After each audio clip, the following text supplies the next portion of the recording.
Syederalun pengungsi Rohingya terdampar di pesisir pantai kawasan Desa Gampong Baru, Kecamatan Masjid Raya Aceh Besar pada Minggu 8 Januari 2023. Saat ini pihak terkait masih mendata jumlah imigran tersebut.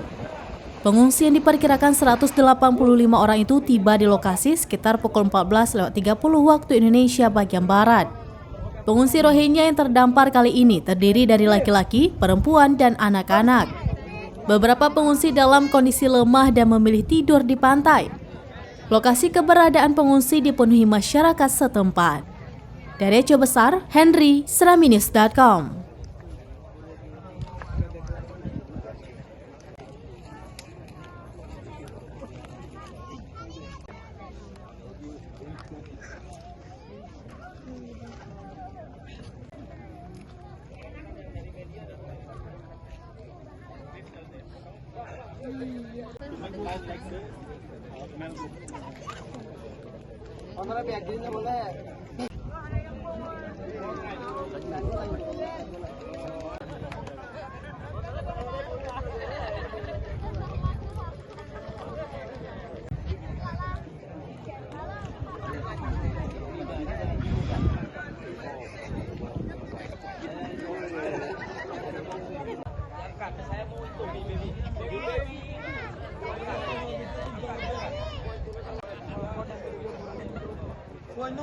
Bueno, mikir gua atullah.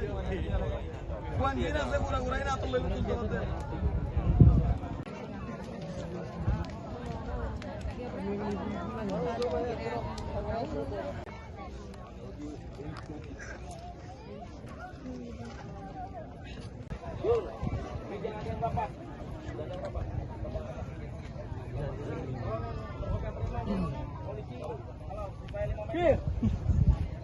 Kau